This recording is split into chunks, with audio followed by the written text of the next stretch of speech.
Civils, artistes ou chefs d'entreprise se retrouvent pour défendre leurs convictions sur 3 sujets d'actualité. Éditorialistes, experts, influenceurs, artistes, chefs d'entreprise, l'occasion d'entendre ces personnalités s'exprimer sur des thèmes divers et même hors de leur domaine d'expertise. Sur Espace, c'est Les Informés. Tierno Madjouba, Félix Tamba Milimono, Théophile Fassamano, Alphonse Mara. Sur Radio Espace, Siri Malouka, on a écouté ce jeune qui a une belle initiative. Et oui, en tout cas, c'est très salutaire, il faut le rappeler. On le disait tout à l'heure que ça va aider les parents, les grands-parents. Mais sur ce plan, moi, je pense que ça va aider tout le monde, tout en chacun. Pour rappel, il faut aujourd'hui connaître que le monde est en train de filer à un certain niveau. Et donc, même nous qui sommes aussi intellectuels, nous pouvons bien utiliser cette application parce qu'on a aujourd'hui la paresse d'écrire, de lire. Et donc, ça peut faciliter la tâche aux gens. Ouais. Ça, c'est une première des choses. C'est pas que pour les parents qui ne sont pas allés à l'école. On n'a pas besoin de chercher de effectivement, aujourd'hui, l'homme devient de plus en plus paresseux. Appuie juste Malouka, ça va le sortir et appuyer. Voilà, et donc ça peut faciliter la tâche à tout en chacun. Donc c'est très salutaire, chose que nous considérons, comme il le disait tantôt. Il est important aussi que d'autres prennent l'exemple sur lui pour qu'il y ait beaucoup d'entreprises comme ça.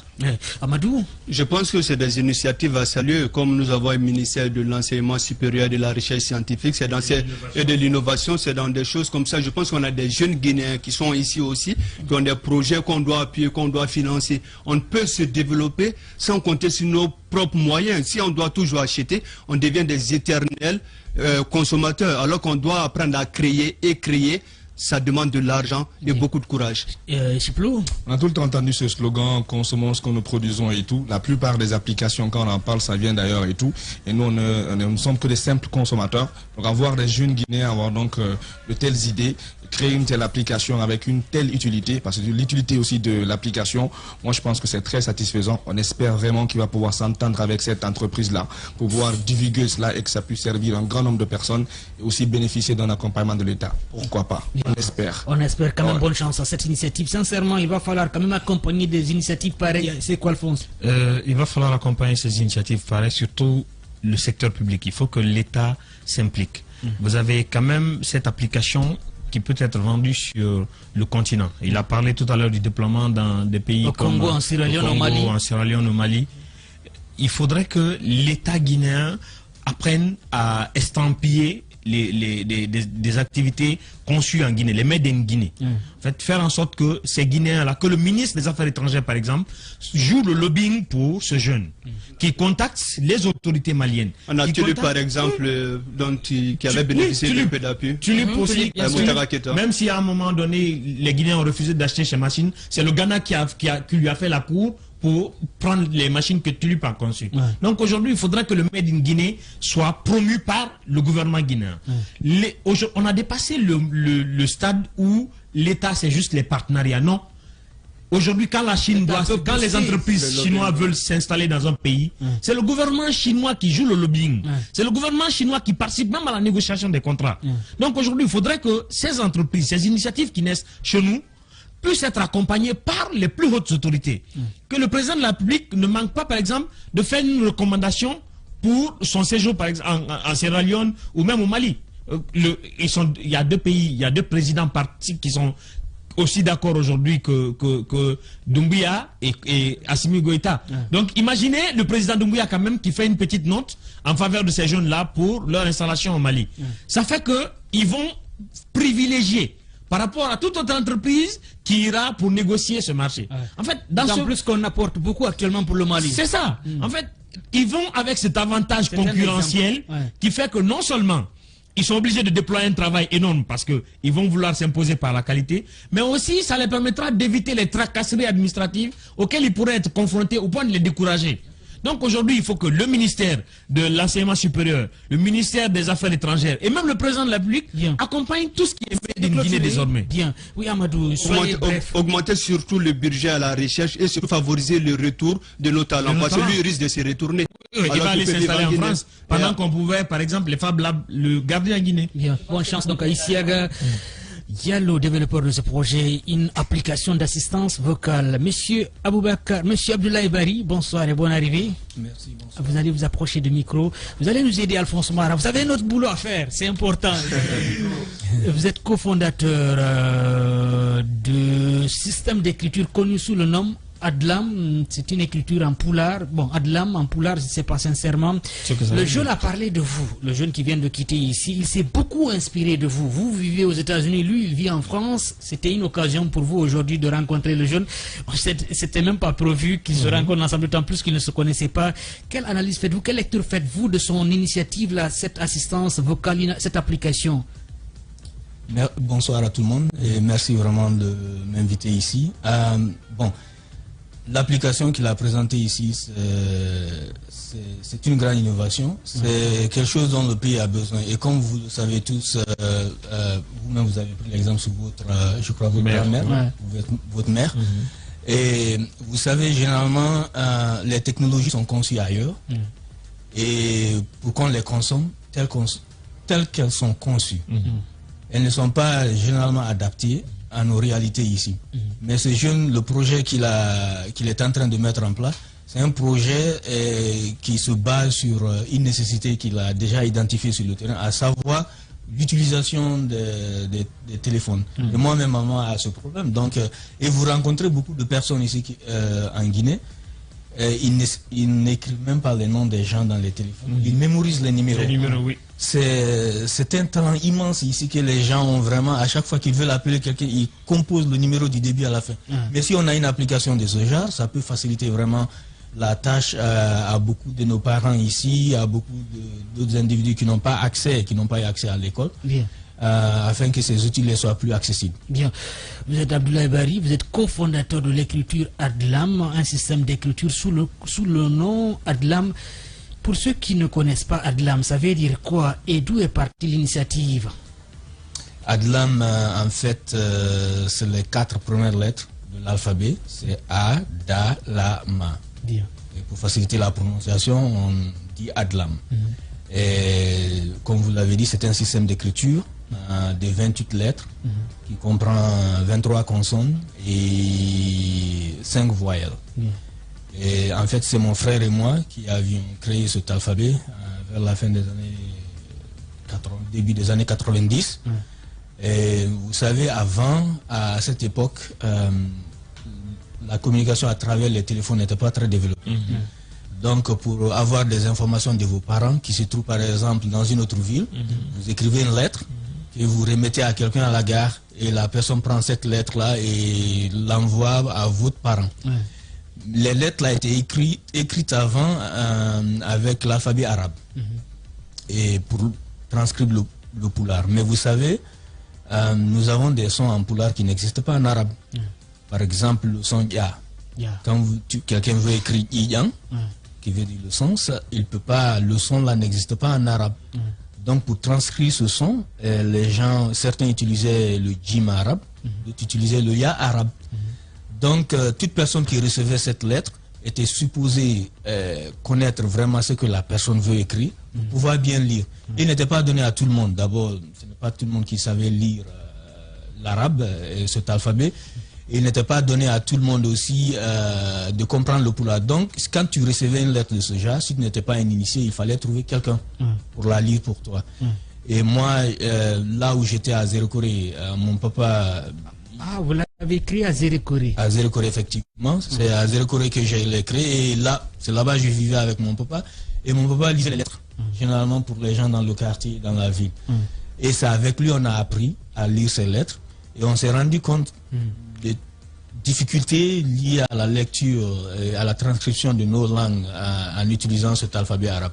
Donc on a demandé un jour à notre papa, est-ce qu'il y avait une façon à nous de transcrire nos langues sans avoir besoin de l'alphabet arabe et sans qu'on, dans la lecture, qu'on devine ce que la personne veut dire.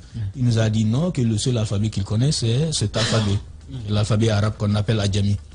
Et en ce moment, je l'ai promis avec mon frère que nous allons tout faire pour créer un alphabet, une autre langue. Comme ça, toute personne qui prendra, même si la personne ne comprend pas le poulard, elle prendra la lettre et la lira.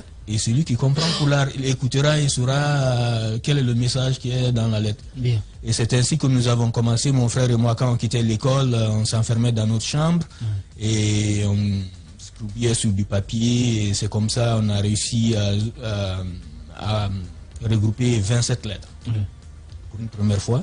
Éventuellement, on s'est rendu compte qu'il y a un son qui est très utilisé en pulaar, du fait de l'histoire qu'on a eu avec l'islam et l'arabe, c'est le son Ga, on dit Goran, Giragol, Gadiru, etc. Donc on a éventuellement ajouté cette 28e lettre. Bien. Donc c'est ça.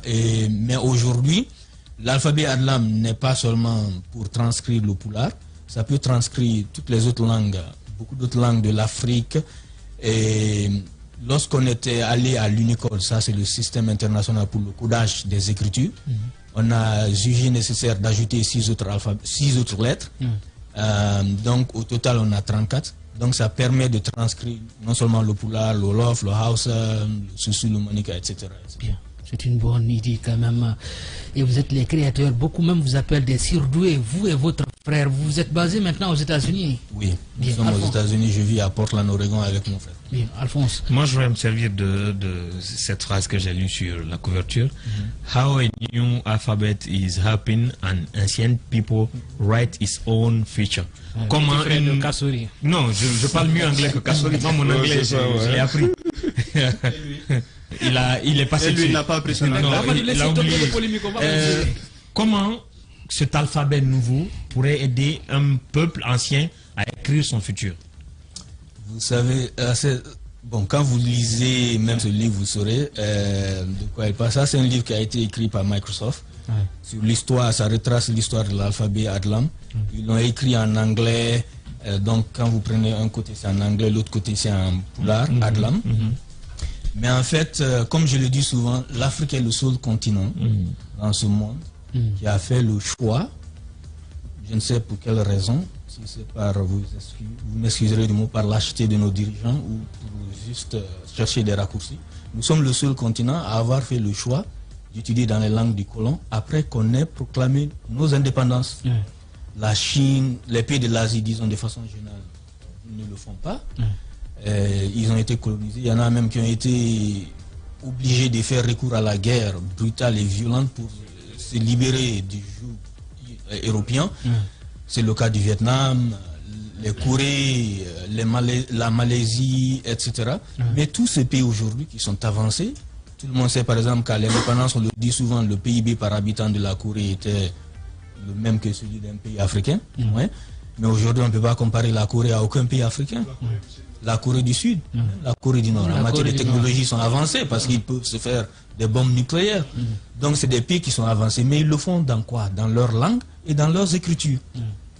Et le Japon est un pays avancé, malgré la Deuxième Guerre mondiale, ils ont été bombardés par deux bombes atomiques. Mais aujourd'hui, c'est la troisième puissance économique du monde. La Chine, qui utilisait un alphabet de plus de 10 000 caractères, c'est la deuxième puissance économique du monde aujourd'hui. C'est l'atelier du monde, tout s'achète là-bas. Mais comment ils ont réussi à faire cela? Et nous, les Africains, après 60 années d'indépendance, même les aiguilles, si on doit le faire ici, il faut qu'on importe tout ailleurs. Donc ça montre que la langue et l'écriture n'ont pas une exclusivité dans le développement. Ce n'est pas parce qu'on étudie en anglais ou en français qu'on va forcément se développer. L'Asie l'a prouvé. Donc il est nécessaire pour nous, non seulement pour notre développement, pour préserver nos cultures, nos langues, que nous aussi nous inspirions de ces pays de l'Asie et que nous fassions la promotion de nos langues et de nos écritures pour notre développement. Même l'Europe aujourd'hui, qui constitue une référence pour beaucoup de pays africains, prenez n'importe quel pays là-bas. Il n'y a pas un qui n'étudie pas dans sa langue, ou bien qui ne fait pas la valorisation des langues de sa communauté. Prenez le Luxembourg, un petit pays, peut-être qui n'est pas plus grand que Conakry. Mais là-bas, on étudie dans 3 langues. On étudie l'allemand, on étudie le français, on étudie l'anglais. La Suisse est notre petit pays qui n'a pas peut-être 8 millions d'habitants, plus petit que la Guinée. On étudie dans 4 langues. Mais la Suisse, moi je dirais, est une nation plus forte que la Guinée. Ils ont un sentiment, les Suisses, ils ont un sentiment national plus développé que la Guinée, parce que nous, on a nos problèmes auxquels on est confronté ici quotidiennement, qui sont liés vraiment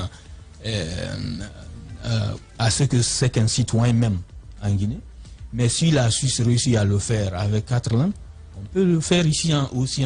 Mais généralement, chez nous, ici, il y a le débat qui se pose toujours, qui est dans l'intérêt du colon. C'est de dire qu'il y a 4 langues. Et c'est un problème. Quelle langue on doit choisir? Mais pourquoi il faut forcément choisir? Quelle langue il faut choisir? On va marquer une pause, monsieur Abdoulaye Bari. On revient juste après nos obligations commerciales. Environ 5 minutes sur Radio Espace TV. Les informés, nous sommes avec monsieur Abdoulaye Bari. Il est cofondateur du système d'écriture Adlam. Radio Espace Guinée. Chaque soir, les experts de la société civile, artistes ou chefs d'entreprise se retrouvent pour défendre leurs convictions sur 3 sujets d'actualité. Éditorialistes, experts, influenceurs, artistes, chefs d'entreprise, l'occasion d'entendre ces personnalités s'exprimer sur des thèmes divers et même hors de leur domaine d'expertise. Sur Espace, c'est Les Informés. Tierno Madjouba, Félix Tamba Milimono, Théophile Fassamano, Alphonse Mara. Vivez une fête sensationnelle, mortelle, exceptionnelle. Multidimensionnelle peut-être? Non, désolé. Ah, d'accord. Ce modèle d'annonce, il n'y a que Adafo Média pour le faire. Pour toute information, contactez-nous 628 06 06 60. Adafo Média. Et si vous commenciez maintenant? Radio Espace Guinée. Radio Espace Guinée. Amalapouya, Gorée, Koréra, Boubouya, Tabis, Pont de Fer, Solaya, Limania, Katako, Kolaboui, Filira, Amdalaï sur 99.7. Radio Espace Kakandé, la plus bagataille. La plus bagataille des radios. Radio Espace Guinée est sur TikTok. Radio Espace Guinée, numéro 1 sur les réseaux sociaux.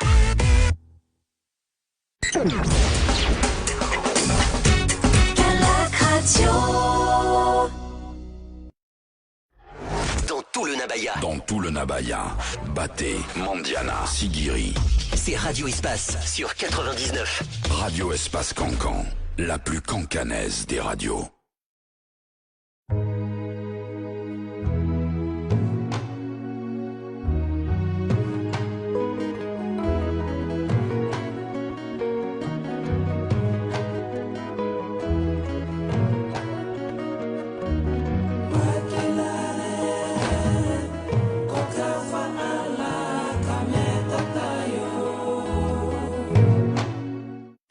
Radio Espace Guinée. Depuis 15 ans, vous l'avez adopté en terre guinéenne. Radio d'actualité, de divertissement en continu, Radio Espace offre à ses auditeurs de grands rendez-vous d'information qui développent, analysent et décryptent tous les thèmes de l'actualité internationale et nationale et propose une véritable ouverture sur le monde. Pour fêter ses 15 ans en grande pompe, retrouvez-nous très bientôt à Dakar. Radio Espace Sénégal sur 99.9 à Dakar. Très bientôt. Très bientôt. Radio Espace Sénégal. À jamais première.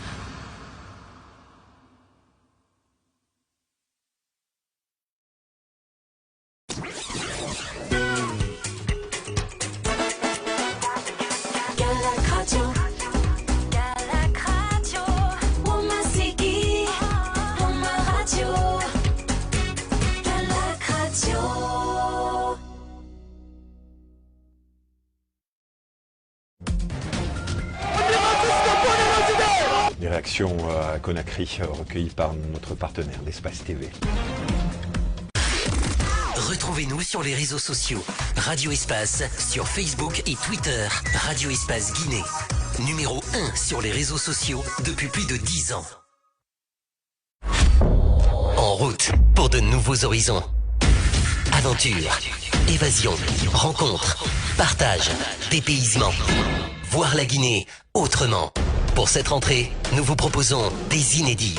Bienvenue sur Adafo Média.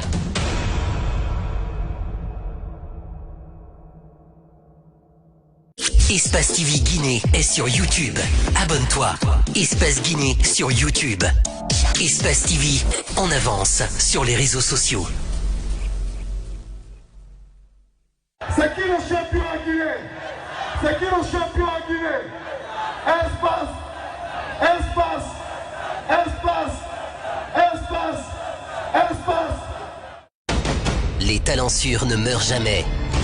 Quelles que soient les épreuves, les difficultés, les crises, les circonstances, ils arrivent toujours à se surpasser et restent sous les projecteurs.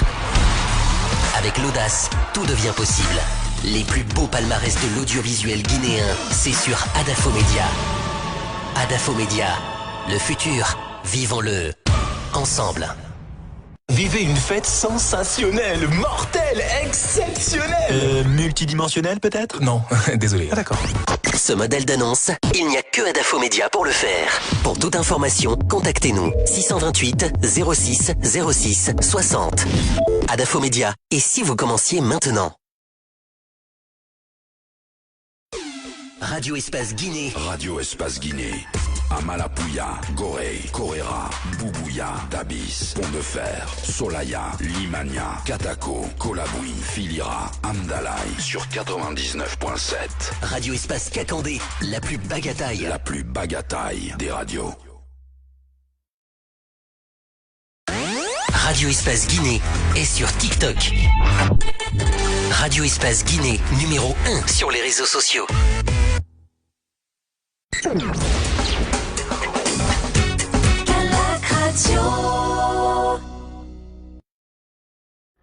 Dans tout le Nabaya. Dans tout le Nabaya. Baté, Mandiana, Sigiri. C'est Radio Espace sur 99. Radio Espace Cancan, la plus cancanaise des radios.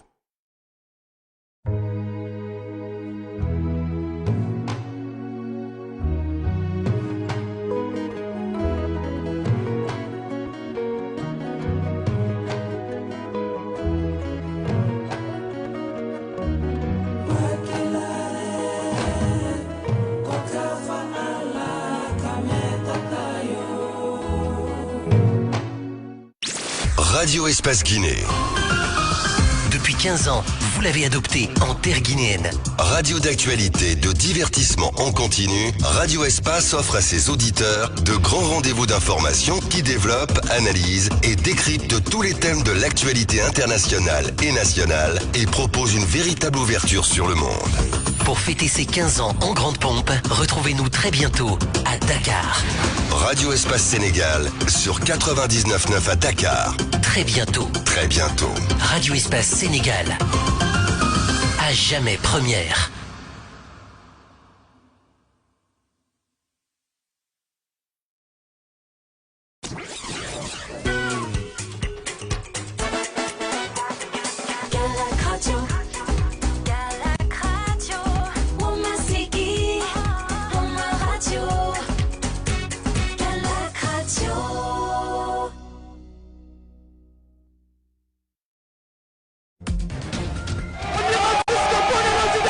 Des réactions à Conakry recueillies par notre partenaire d'Espace TV. Retrouvez-nous sur les réseaux sociaux. Radio Espace sur Facebook et Twitter. Radio Espace Guinée. Numéro 1 sur les réseaux sociaux depuis plus de 10 ans. En route pour de nouveaux horizons. Aventure, évasion, rencontre, partage, dépaysement. Voir la Guinée autrement. Pour cette rentrée, nous vous proposons des inédits.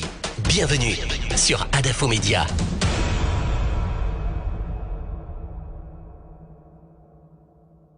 Espace TV Guinée est sur YouTube. Abonne-toi. Espace Guinée sur YouTube. Espace TV. Les civils, artistes ou chefs d'entreprise se retrouvent pour défendre leurs convictions sur 3 sujets d'actualité. Éditorialistes, experts, influenceurs, artistes, chefs d'entreprise, l'occasion d'entendre ces personnalités s'exprimer sur des thèmes divers et même hors de leur domaine d'expertise. Sur Espace, c'est Les Informés. Tierno Madjouba, Félix Tamba Milimuno, Théophile Fassamano, Alphonse Mara. Merci de nous regarder sur Espace TV. Radio Espace, la suite de cette émission, les informés jusqu'à 16h55. Bien avant, la Minute Orange, plutôt 16h40. Je vois Chiplo qui me regarde. La Minute Orange, Amadou So, c'est Alphonse Mara, Chiplo Diallo, Malouka et Thierno Madjou pour vous accompagner jusqu'à la fin de cette émission avec une réalisation au niveau de la régie assurée par Melika Sita, Mafata Sano, Dembaduno Jamari, Mohamed Senksouma, Fanta Guiré, sous les vigilants de Poutine Silla. Ici, Saloum Kamara. Nous sommes avec notre invité, M. Abdoulaye Bari, cofondateur de l'écriture Adlam. On parlait de ces langues dans d'autres pays qui étudient plusieurs langues en Suisse ou d'autres pays. En Guinée, à un moment donné, le président Ahmed Sékou Touré avait lancé ça, mais malheureusement, ça n'a pas, c'est pas parti jusqu'au bout, ce n'est pas allé loin. Vous voulez dire qu'aujourd'hui, c'est possible d'étudier les langues dans ce pays. Est-ce qu'on ne risque pas de se retrouver dans des problèmes, d'autant plus que chacun réclame sa langue? Au Sénégal, par exemple, on n'étudie pas, mais tout le monde parle Wolof. Oui, de façon générale, oui. C'est vrai qu'au Sénégal, il y a le Wolof qui est beaucoup développé, surtout dans la capitale et les environs.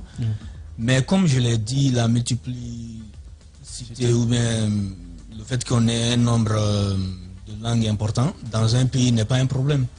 Si ça n'a pas été un problème ailleurs, ça ne doit pas être un problème au ici. Nigeria, quand même, il n'y a pas ce problème. Il n'y a pas... Bon, même au Nigeria, en Afrique ici... En Afrique ici, de façon officielle, il n'y a que l'Éthiopie vraiment qui a fait un effort où ils étudient dans leur langue. On pouvait le faire ici, comme vous l'avez dit, c'est que Touré l'avait commencé. Mais généralement, vous savez, en Guinée, si on dit que l'administration c'est la continuité, ce n'est pas une réalité. Donc chacun vient, les projets sont repris à Géro, même s'il y avait des études qui avaient été faites auparavant. Chacun veut faire pour lui. Donc sinon, ce qui avait été commencé au temps des secteurs, même si on peut porter un jugement négatif de façon globale sur le régime, ça ne voudrait pas dire qu'il faut rejeter tout ce qui était fait pendant ce régime. Il y avait bien sûr des insuffisances dans ce domaine et il fallait réévaluer le programme et l'améliorer, mais ne pas l'abandonner. Si on avait continué sur cette lancée, je vous assure qu'on serait beaucoup plus avancé aujourd'hui. N'oubliez pas surtout que le fait qu'on étudie, ça c'est un point que je veux vous présenter ici, le fait qu'on étudie en français ou dans les autres langues, ça cause un retard dont on n'est pas conscient. Vous imaginez par exemple quand un enfant de 6 ans est envoyé à l'école en France et un enfant de ce même âge est envoyé à l'école en Guinée ici, la différence commence à se marquer dès cet instant. Parce que quand l'enfant, le petit français va à l'école ou bien le petit chinois va à l'école en Chine, lui il n'a que 2 choses à étudier. Lire et écrire. Le Guinéen, lui quand il va à l'école, il faut qu'il apprenne à lire, à écrire, à parler. C'est comme s'il apprenait encore une nouvelle langue. Donc on passe une dizaine d'années parce qu'on va étudier jusqu'en 10e année, parfois jusqu'en terminale. On n'a même pas acquis, on n'a même pas la maîtrise parfaite de la langue française ou bien de la langue anglaise pour qu'on puisse y ajouter vraiment les bases scientifiques nécessaires pour notre développement scientifique. Donc c'est un retard qu'on accuse, on ne s'en rend pas compte dans notre pays ici. Si par exemple un enfant qui partait à l'école primaire déjà, il connaît c'est quoi compter de 1 jusqu'à 10, il n'a pas besoin d'apprendre ça. D'apprendre cela. Personne n'a besoin un petit peu de mamou, n'a pas besoin d'apprendre à compter jusqu'à Sapo. Si le professeur, s'il va à l'école, l'enseignant dit Tati, il connaît ça déjà. Mais s'il va, l'enseignant lui dit 2, 3, il faut qu'il apprenne cela. Donc tout ça, ça nous met en retard. Donc on a beaucoup d'efforts à faire. Déjà, ce que nous on a fait avec Adlam, ça prouve que avec la volonté on peut arriver. Parce que quand nous on a créé cela, cet alphabet, à l'époque, au début des années 90 par exemple, on écrivait à la main. Les livres, il fallait qu'on les fasse tous à la main. Et l'écriture n'était même pas présente dans aucun outil technologique. Mais éventuellement, avec l'effort, bénédiction des parents et autres, aujourd'hui, Adlam est codé dans le système Unicode. Il est présent dans le système Android de Google depuis 2017-2018. Il est présent dans Chrome, c'est un système d'opération pour les ordinateurs pour Google. Il est présent sur Windows de Microsoft, il est présent sur Office de Microsoft aussi. Maintenant, l'année dernière, il a été inséré dans le système iOS de Apple et iPadOS de Apple aussi, même leur système d'ordinateur. Et en plus de ça, cette année, ils nous ont créé un clavier. Donc si vous avez un iPhone, Adlam vient de même pas besoin d'installer une application à part, ou bien de chercher quelqu'un pour vous faire une application. Vous pouvez juste aller au niveau des claviers, choisir la langue que vous voulez. Vous verrez là-bas le poulard en Adlam. Et vous pouvez transformer votre téléphone et beaucoup de choses vont apparaître en poulard. Donc c'est pour vous dire que c'est possible. Donc, tout ce qu'on veut faire dans nos langues. Quand même, ça ce sont des multinationales quand même, ce sont des grandes entreprises. Ce sont aux États-Unis. Si nos langues sont incluses dedans, je pense que c'est une avancée majeure. C'est une façon, parce qu'ils prennent, c'est une création. Et généralement, ces entreprises qui sont dans le domaine de la création, ils prennent la création au sérieux. Donc, si vous avez vu qu'on a, en moins de 5 ans, on a réussi à faire toutes ces avancées, c'est parce qu'ils voient de l'importance, de la valeur en cet alphabet. Et aussi le fait que l'Afrique, c'est le continent de demain. Mais il faudrait que nous, les Africains, nous en soyons conscients. Il ne faudrait pas que cet avenir, cette Afrique de demain-là, se fasse sans les Africains. Parce qu'il ne faudrait pas qu'on reste ici et que ce soit les autres qui viendront un jour ici profiter de tout ce que nous avons ici comme opportunité dans ce pays. Déjà avec les ressources, on n'en parle pas parce que les ressources sont exploitées, la terre est emportée et il n'y a aucune plus-value qui est faite, aucune valeur ajoutée au niveau local. Donc, il faudrait qu'on se réveille, il faudrait qu'il y ait... Je sais que le panafricanisme est en train de prendre de l'élan en Afrique, mais il ne faudrait pas seulement que ce soit le panafricanisme du verbe, de la parole. Il faut que ça soit dans les actes. Il faut que nos dirigeants prennent conscience de la nécessité d'insérer nos langues. On doit absolument étudier nos langues chez nous. Et je ne dis pas qu'on doit abandonner le français ou l'anglais, mais il y a une différence entre étudier une langue et étudier dans une langue. Bien. Normalement, chez nous, on devrait étudier dans nos langues. Et en plus, étudier le français, étudier l'anglais et l'arabe, comme ça s'est fait ailleurs. Même si d'autres estiment qu'on n'a pas besoin d'étudier nos langues, d'autant plus qu'on est né avec ces langues. C'est un réflexe inné. Et cet argument, si vous permettez, cet argument, je l'ai entendu ailleurs. Les Arabes étudient l'arabe. Ils sont arabes, ils sont nés avec cette langue. Les Français étudient le français. Les Anglais, la même chose. Donc, ce n'est pas un argument. Mais quand qui parle d'écriture parle d'un système codé et avoir le savoir pour décoder. Moi, j'ai appris cela. Moi, j'ai vu Adlam. J'ai dit, ça sonne bizarre. Quand j'étais à l'abbé dans les Doudal, les centres de savoir, j'ai eu la chance d'entendre Adalama, cette langue que les gens étudiaient. Comment s'est fait cette connexion-là pour que... Parce que là-bas, les gens vraiment ils l'étudient. Bon, là, j'ai le bouquin, je vois les guerres qu'il y a ici, et c'est bien beau. Oui.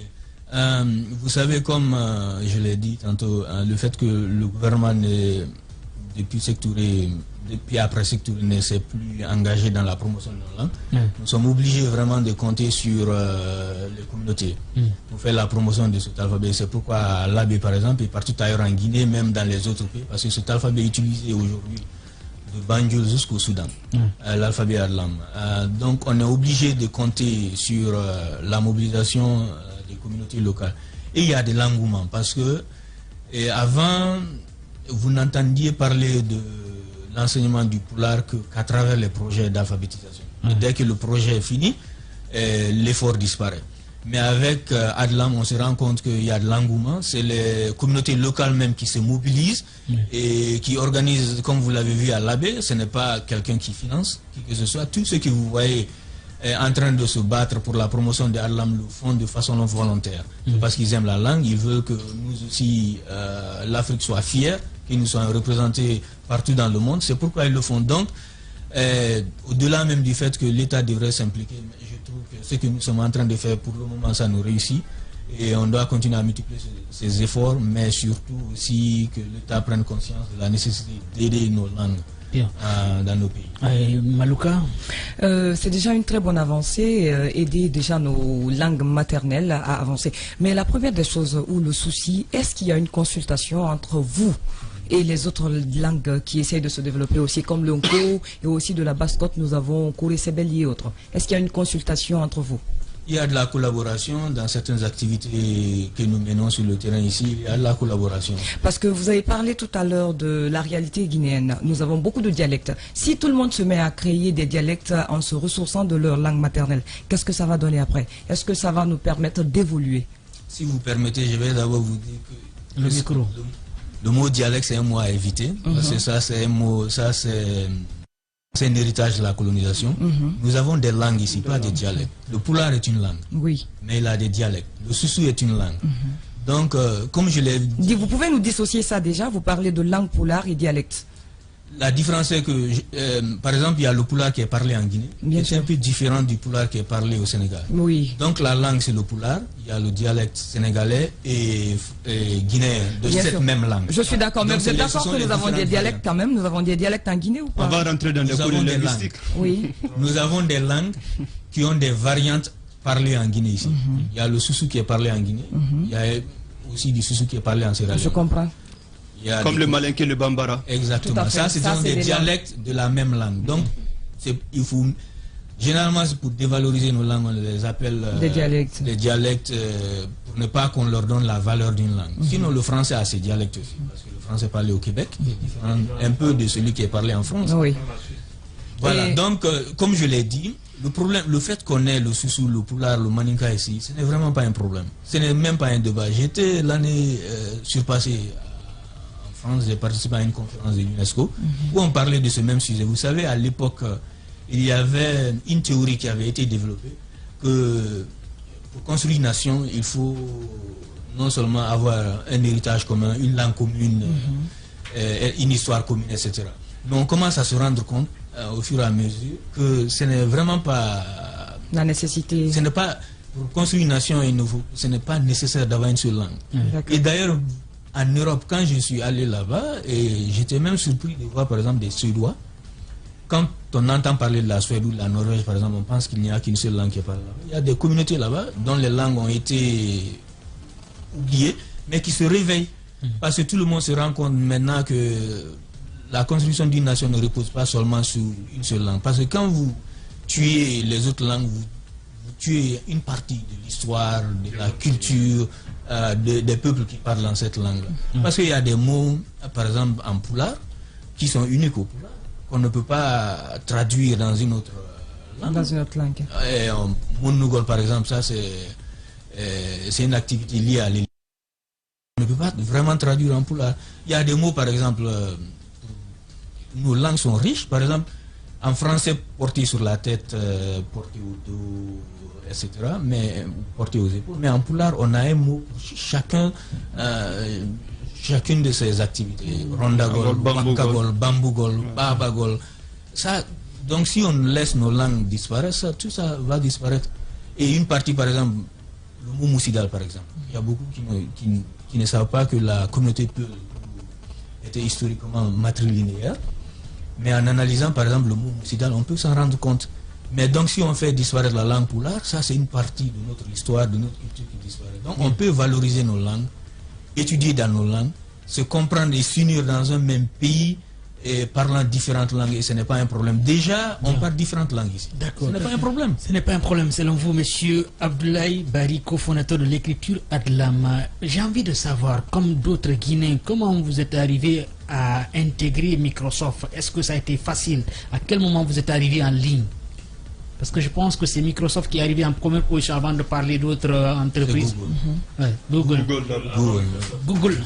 Oui. Bon, je ne peux que remercier Dieu d'abord, parce qu'il y a beaucoup de choses, beaucoup d'avancées qui ont été réalisées dans cet alphabet.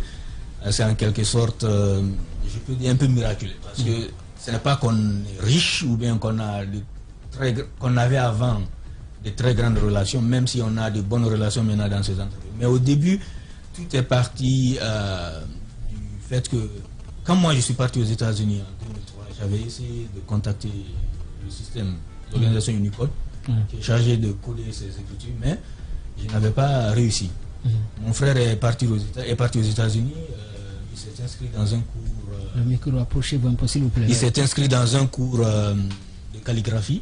Il est ingénieur de génie civil, mais il voulait prendre ce cours pour améliorer l'alphabet. Le premier jour, quand il était là-bas, le professeur a demandé à chacun pourquoi tu es là, pourquoi tu prends ce cours de calligraphie. Et connaissant le background de mon frère, génie civil, il a dit, mais c'est pas normal, c'est pas habituel de voir quelqu'un qui fait le génie civil ici. Il a dit, pourquoi tu es là? Et mon frère lui a dit, je suis là parce que mon frère et moi avons créé un alphabet pour notre langue. Et je suis là pour apprendre la calligraphie, pour améliorer l'esthétique de cet alphabet. Et elle était très impressionnée. Et c'est à travers elle qu'on a eu les premières connexions. Et il y avait une conférence qui s'est tenue à Portland là-bas, des linguistes et des calligraphes, à laquelle mon frère a été invité. Il est allé faire une présentation là-bas. Et c'est ce qui nous a ouvert beaucoup de voies. Parce qu'après ça, il a été invité dans beaucoup d'autres conférences. Et éventuellement, quand ils se sont rendus compte que l'alphabet n'était même pas codé, ils nous ont mis en contact avec Unicode. Et lorsqu'on est allé, l'Unicode nous a invités à San Francisco, on est allé faire une présentation. Ils étaient impressionnés par le travail que nous avions déjà fait et surtout l'amélioration faite par mon frère Donc ils ont décidé de nous accompagner. Google était là-bas, Microsoft, Apple, et c'est ainsi que nous avons pu tisser les relations que nous avons aujourd'hui. Donc Google l'a fait, et comme vous savez, les grandes compagnies là, c'est la compétition entre elles. Et c'est que beaucoup ignorent aussi chez nous, on a de grandes langues ici. Le Pulaar est une langue qui est parlée. Si vous prenez par exemple les gens qui parlent le français comme langue maternelle, ça ne vaut pas plus que le nombre de personnes qui parlent le Pulaar comme langue maternelle. Donc les Google, les Microsoft et les Apple, ils connaissent cela. Donc ils savent que si l'Afrique c'est le continent de demain avec ses 1 milliard et quelques de consommateurs potentiels, donc investir dans des projets comme ça, c'est une bonne chose pour eux. Donc s'ils le font, c'est à nous, ils reconnaissent la valeur, c'est à nous aussi de reconnaître cette valeur que nous avons, cette valeur potentielle. Bien. Alors, qu'est-ce que vous gagnez du fait d'être intégré au niveau de Microsoft, Apple, Google et tant d'autres? Vous gagnez quelque chose en contrepartie ou bien vous avez vendu comme ça le projet? Ben, vous voulez juste qu'on vulgarise le Pulaar au niveau de ces entreprises, absolument, sans attendre rien. Absolument, et c'est ça, tout ce qu'on a investi dans ce projet, on l'a fait de nous avec l'assistance de bonne volonté. On ne gagne rien en retour, mais on gagne, de façon, sur le plan monétaire, mais on gagne plus. Le fait que nos langues soient présentes dans ces systèmes, le fait que nous aussi, quand vous partez aujourd'hui sur Windows, vous partez là-bas, là on choisit les langues, vous pouvez choisir Fulfulde et Adlam. Sur votre téléphone Android, vous pouvez choisir Adlam, Pulaar. Sur iPhone, vous pouvez choisir. Ça, c'est la plus grande fierté pour nous. On ne peut demander plus. Et par exemple, l'autre chose que je viens mentionner, ma maman était partie aux États-Unis en 2011 pour rester avec nous là-bas. Ma maman n'a pas été à l'école française ou anglaise, mais la télé là-bas, tout se joue en anglais. Donc la seule façon pour elle de passer la journée quand nous on était au travail, heureusement, c'est avec les livres Adlam. Et pour moi, ça, c'est une grande chose. Le fait que ma maman pouvait prendre ces livres-là et lire, et s'informer, se cultiver et ne pas s'ennuyer, ça, c'est aussi beaucoup pour moi. Bien, ouais. Oui, Alphonse. La vulgarisation, c'est aussi l'implication des jeunes et l'apprentissage. Oui. Est-ce qu'il y a un centre d'apprentissage Adlam? Et comment on fait pour impliquer les jeunes dans l'apprentissage de la langue dès maintenant? Il y a, comme je l'avais dit, on a des bureaux un peu partout en Guinée ici. Il y a un siège de Windendjangen, c'est l'organisation qui s'occupe de la vulgarisation de Adlam en Guinée ici. Elle a un bureau sur la T5 et il y a beaucoup de livres qui sont présents. Donc eux ils s'occupent de la vulgarisation ici. On a des représentations dans toutes les autres villes du pays et des représentations dans presque tous les pays de l'Afrique de l'Ouest jusqu'en Afrique centrale. Donc c'est comme ça on fait la vulgarisation. Il y a comme il l'avait mentionné ici, on s'appuie beaucoup sur les communautés, les sages. Et comme ce n'est pas officiellement dans les écoles ici, et il y a ce qu'on appelle ici les majlis ici. Là on enseigne le Coran, ou bien les madrasas, on négocie ou bien on se voit avec les directeurs de ces écoles ou bien le propriétaire de ces centres pour insérer Adlam. C'est comme ça qu'on arrive à faire la promotion, surtout au niveau des plus jeunes. Bien, Amadou. Oui, comme l'arabe, l'écriture c'est de la droite vers la gauche.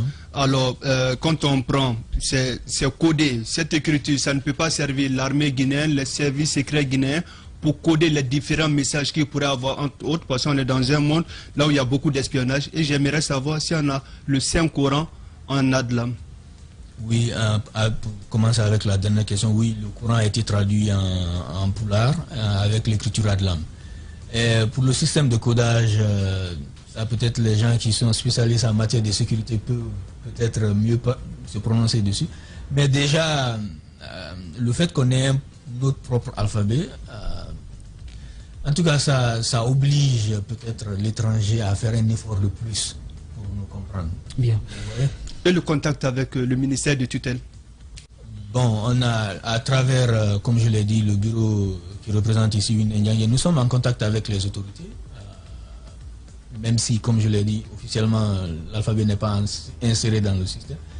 Mais pendant mon séjour ici, j'espère pouvoir les rencontrer pour leur exposer tout le travail qui a été fait, parce qu'on a fait une grande avancée dans tous les domaines, une avancée qui est presque unique même en Afrique ici. Donc c'est quelque chose dont on devrait être fier en tant que Guinéen, en tant qu'Africain. Bien. Une question entre la Guinée et le Nigeria, ou bien le Sénégal, est-ce qu'il y a beaucoup plus de peuls? Est-ce que vous êtes en partenariat avec des Guinéens qui se trouvent, bon, pas des Guinéens, des Fulbe, des Halipoulars qui se trouvent au Nigeria, au Mali, au Sénégal, où il y a des Peuls, il y a beaucoup plus de Peuls au Sénégal. Je ne sais pas entre la Guinée et le Sénégal où il y a beaucoup plus de Peuls. Est-ce qu'il y a des partenariats entre vous pour la promotion de cette langue? Oui, absolument. Comme je l'ai dit, l'organisation Windéniang est représentée dans tous ces pays. Et d'ailleurs, quand on a organisé la conférence de 2018 qui s'est tenue à Mamou, à laquelle Google était représenté, il y a eu plus d'une vingtaine de pays qui avaient envoyé leurs représentants à la conférence. Le Nigeria était là-bas, et d'ailleurs ils avaient envoyé la plus grande délégation, plus d'une trentaine de membres. Le Tchad était représenté là-bas, le Sénégal était représenté, la Mauritanie, le Cameroun était représenté. C'est plus de 20 pays. Hein. Oui, plus d'une vingtaine de pays. Presque tous les pays d'Afrique de l'Ouest et du Centre. Et le seul pays actuellement où Adlam est beaucoup présent, mais qui n'était pas présent à cette conférence, c'est le Soudan. Aujourd'hui, Adlam a beaucoup de force dans ces pays, surtout au Cameroun et au Soudan, parce qu'il y a de fortes communautés pour la loupe, qui est une autre appellation de la langue poulard à l'est du Niger. Même la radio RFI qui porte le nom, c'est Fulfulde. Oui, donc c'est... Comme ceux qui parlent la version Fulfulde du poulard sont plus nombreux, donc on a tendance, surtout avec la puissance, l'influence des anglophones, d'appeler la langue Fulfulde. Sinon, chez nous, on l'appelle le poulard, c'est la même langue qui se parle partout. Mais le Sénégal, on dit le poulard. Alors, partout dans ces pays où il y a... C'est toujours la même question qui revient, où il y a une forte communauté des Peuls dans ces pays. Il aimerait savoir géographiquement, en fait. C'est forcément le Nigeria. Bon, proportionnellement parlant, la Guinée est le pays qui a la plus forte proportion de Peuls, suivi de la Guinée-Bissau. Ça, c'est quand on parle de pourcentage. Mais en termes de nombre, le Nigeria est bien sûr le pays qui a le plus grand nombre de Peuls. Peut-être le nombre de Peuls au Nigeria dépasse la population totale de la Guinée. Donc, bien. On va aller avec les auditeurs qui patientent sur le 620 28 69 69. C'est le temps des auditeurs. Bonne arrivée sur Radio Espace. Les informés. Débat des auditeurs. Radio Espace Guinée. Chaque soir, les experts de la société civile, artistes. Les informés. Regardez sur Espace TV et Radio Espace la suite de cette émission avec le temps des auditeurs. Vous pouvez réagir sur le 620 28 69 69 ou le 620 28 65 65. On va lire quelques réactions avant de revenir avec vos appels.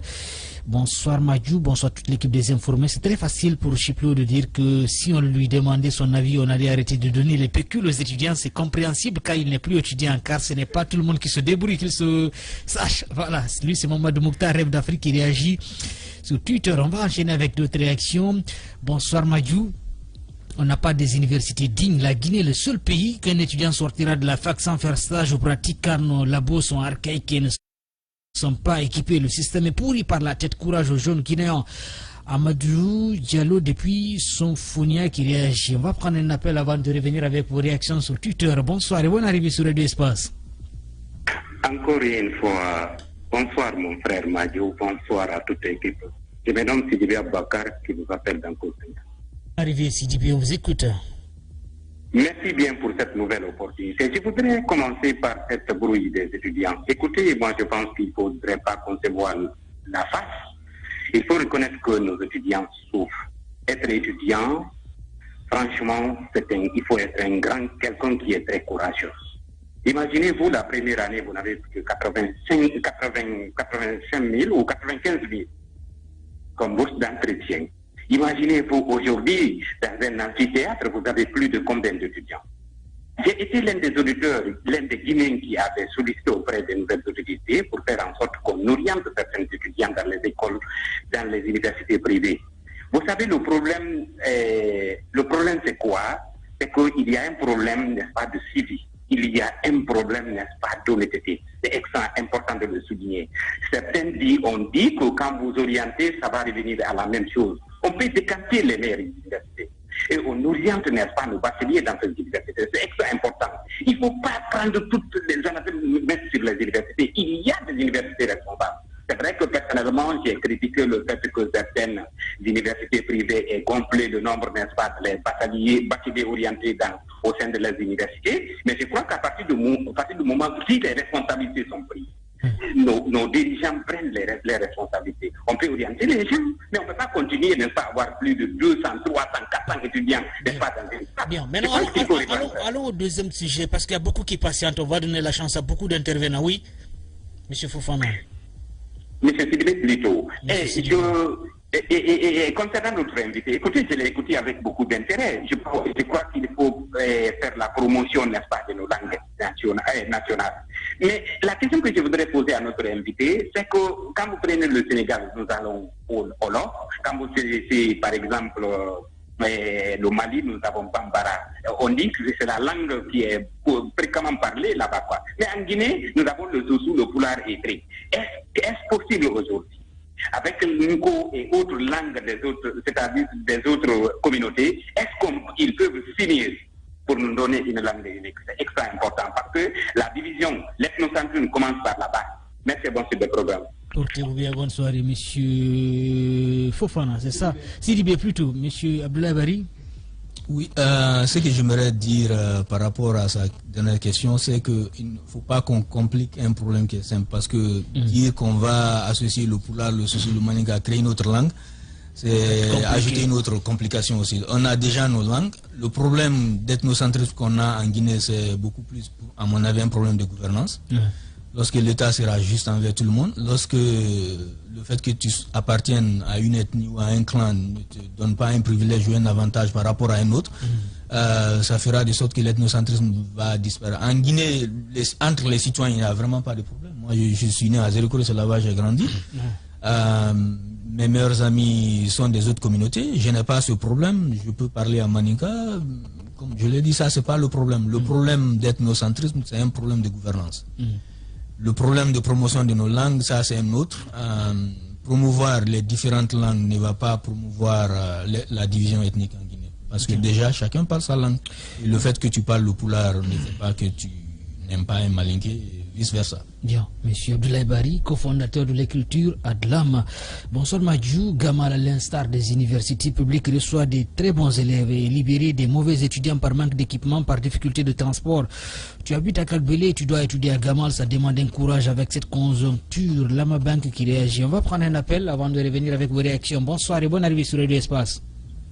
Bonsoir, Cherno Madjou. Bonsoir à vos 12 millions d'auditeurs. Permettez-moi de vous souhaiter toutes les chances du monde. Je suis ici à Gabari, je vous appelle depuis la TQ. Fidèle auditeur, bonne arrivée, on vous écoute. Merci beaucoup. Je vais commencer par un peu parler sur la grève des étudiants aujourd'hui, parce que je suis un étudiant, ambassadeur bien sûr du côté de Symphonia, mais il faudrait qu'on vous explique un peu de situation, de conditions de là-bas pour savoir combien de fois les étudiants de là-bas. Je ne sais pas pourquoi le président des étudiants n'a pas dit tous les problèmes de là-bas. Parce que par exemple, la Symphonia, là où nous avons fait notre licence 3, c'était à l'amphithéâtre du Campignan. Nous étions au nombre de 352 étudiants dans l'ATA. Et dans tous ces 352 étudiants dans l'ATA, il n'y avait que 4 ventilateurs qui fonctionnaient. Le micro, il n'y en avait pas. Le professeur, quand il vient ici, Allô, fidèle auditeur, c'est ici à... Il va falloir vous déplacer, on a du mal à vous entendre. Là, il y a beaucoup de bruit. On va vous donner une seconde chance, s'il vous plaît. Vous n'avez pas de retour. Il va falloir vous déplacer. Je suis vraiment désolé, on va prendre un auditeur. Si vous prenez le temps de nous appeler, éloignez-vous des bruits, sinon ça risque de faire écho à l'antenne. C'est très important, c'est un principe qu'il faut respecter. Merci beaucoup tout de même. Lama Bank qui réagit encore avec une autre réaction sur Twitter. L'instruction, c'est l'État qui le doit, qu'il assume cela. Nombreux sont ces jeunes qui abandonnent leur cursus à cause des difficultés qu'ils vivent. Je quittais Keitaya pour Gamal. Parfois, j'étais obligé de choisir des cours à suivre par manque de moyens. Une autre réaction de Mamadou Madjou qui réagit depuis Malabo en Guinée équatoriale, la Guinée de Tala. Merci beaucoup, je vous souhaite une bonne soirée. Merci beaucoup à vous également. Saloum Kabara, on va prendre notre auditeur. Bonsoir et bonne arrivée sur Radio Espace. Oui, bonsoir M. Tcherno. Alia Konsoba, l'enfant de Dingira, on vous écoute. Merci. Moi, je vous salue, je vous encourage. Par rapport à ces étudiants, vraiment, certains étudiants qui souffrent, nous demandons au gouvernement de penser à rien. Je salue votre invité de l'écouter depuis le début. Vraiment, je le félicite et je vous encourage. Et est-ce que c'est possible d'enseigner ces langues-là dans les écoles guinéennes? Parce que c'est très important. Merci. Merci beaucoup. Portez-vous bien. Bonsoir. Et oui, est-ce possible? Bon, peut-être la question reviendra au ministère de l'Éducation, mais j'imagine que ça va être une bonne idée. Oui, ça serait une bonne idée. C'est possible. D'abord, ça c'est la réponse. C'est possible d'enseigner. Parce qu'à l'heure là, au minimum, ce que le gouvernement devrait faire, c'est d'insérer nos langues comme matière, minimum, dans les différentes écoles. Au moins, il devrait donner le choix aux élèves et aux étudiants guinéens. Par exemple, si tu vas à l'école, de la même façon, tu peux apprendre l'arabe ou l'anglais comme langue. Tu peux aller apprendre le pulaar en Adlam, apprendre l'unko, etc. C'est possible. Et on a déjà suffisamment de documents dans ces langues et on a des livres qui ont été écrits. Ça, c'est un livre de sciences que je vous montre ici dans biologie. Il y a les syllabaires, il y a des livres de linguistique en pulaar qui pouvaient être utilisés pour enseigner ces langues. Donc, c'est possible. Il suffit qu'il y ait juste simplement de la volonté. Ce livre-là avec Microsoft, ça parle de quoi? Ce livre retrace l'histoire de Adlam du début à la fin et le travail, ça parle du travail qu'ils ont fait avec nous. Bien. Pour insérer Adlam dans Windows. Il a écrit avec combien de langues? Ils ont écrit ce livre, bon, ils ont publié le livre en pulaar et en pulaar Adlam et en anglais. Bien. Mais sur leur site, ils avaient aussi publié cet article, cette histoire en anglais, français et en pulaar Adlam. Bien. On va prendre cet autre auditeur qui patiente. Bonsoir et bonne arrivée sur les deux espaces. Bonsoir, M. Kernomadjo, l'homme qui fait découvrir des personnes, des talents tapis dans l'ombre. Merci, sauf que lui, il n'est plus tapis dans l'ombre, monsieur. Non, je connais M. Barry. Il m'a trouvé à Mamou lorsqu'il faisait la promotion de Adlam. Il m'a trouvé à Mamou. D'accord. Vous savez, je suis de Mamou. Il m'a trouvé, je le félicite, c'est un génie. Ouais, Avant que je ne lui pose des questions, d'abord, je voudrais parler de nos universités. Vous savez, en Guinée, on veut inventer ce qui n'est pas inventable. Sékou Touré est venu, il a fait le prêt qu'il peut. Il a donné des universités ici, Gamal Abdel Nasser. Lansana Conté aussi est venu, il a fait l'université de Kanka, l'université de Labé, l'université de Zérékoré, l'université de Lansana Conté. Alpha Condé, quelle université il nous a donné ici? Et quand je parle, on dit que j'ai une dent contre Alpha Condé. Qu'est-ce qu'il a fait en tant que professeur? C'est autant d'Alpha Condé, on a vu des enseignants qui sont morts ici lorsque leurs salaires ont été gelés. Alpha a été un dégât pour la Guinée. Qu'est-ce qu'il a fait en tant que professeur? Parce que parmi ces présents-là, lui, il était professeur sorti de Sorbonne, paraîtrait. Vrai ou faux, je ne sais pas, parce que je ne sais pas quel élève il a enseigné. Mais qu'est-ce qu'il a fait pour les étudiants guinéens? C'est terrible. Maintenant, revenons au présent. C'est différent avec poser, M. Barry. Je vous aime, M. Barry, je vous considère, vous savez, c'est des jeunes comme ça qu'on doit faire la promotion, mais le ministère de l'Enseignement supérieur devait créer normalement ces trucs-là pour faire la promotion de nos langues. Mais vous savez, nous, on a un complexe dans notre pays. Mais la question que je m'avais posée à M. Barry, en Guinée ici, quel est le taux de pourcentage qui fait que la langue là est pratiquée? Je vais voir. Vulgarisation peut-être, vous voulez parler de la vulgarisation d'Adlam à travers le pays. Parce que depuis que vous avez quitté Mamou, là, je ne sais pas si vous continuez à vulgariser cette langue. Je vous remercie. Merci beaucoup, portez-vous bien. Bonsoir, Mamadou Alpha Barry depuis Madina. Monsieur Abdoulaye Barry. Juste une précision, Adlam ce n'est pas une langue, c'est un système d'écriture qui permet de transcrire beaucoup de langues, notamment le pulaar. Et la vulgarisation continue depuis qu'on a quitté Mamou. La conférence qui s'était tenue à Mamouda avait donné un grand coup de pouce aux efforts de promotion de Adlam. Donc ça continue. Et s'il est toujours à Mamou, il peut contacter l'organisation Windendjangi à Mamou là-bas, comme je l'ai dit, dans presque toutes les préfectures. Et d'ailleurs, quand moi j'ai quitté Zérékoré, on m'a obligé de stopper à Guéguédou et à Kissidougou et à Mamou pour rencontrer les différentes structures en place qui font la promotion de l'alphabet. Donc l'alphabet est vulgarisé partout. Si vous êtes dans une préfecture, il suffit juste de contacter, ou vous pouvez aller au site windendjangi.org. Vous verrez les numéros de téléphone des différents représentants des différents pays et différentes préfectures. L'orthographe de Windendjangi. C'est WINDENJANGEN.org. Bien.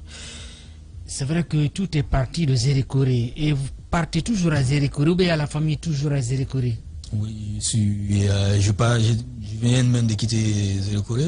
J'ai ma maman là-bas, j'ai la famille là-bas. Donc Zérékouri, c'est chez moi. Ouais, c'est là-bas on a créé également cet alphabet. Oui. Zérékouri. Ce sont des souvenirs. On enchaîne avec, voilà, on reçoit maintenant même des réactions sur Twitter à travers l'alphabet, à travers ce système d'écriture. Moi, sincèrement, je ne pourrais pas, peut-être lui, il pourra nous lire ça. On va aller avec cette réaction de Seydou Yaouki depuis Kindia. Bonsoir Madjou, cette application aura une bonne utilité pour beaucoup de nos parents qui ont des problèmes pour appeler. Est-ce que le retard n'a pas joué sur Adlam pour s'imposer comme les autres langues? Je ne sais pas de quel retard on parle, mais bon, comme je l'ai dit aujourd'hui, Adlam est présent dans tous les systèmes, tous les outils informatiques.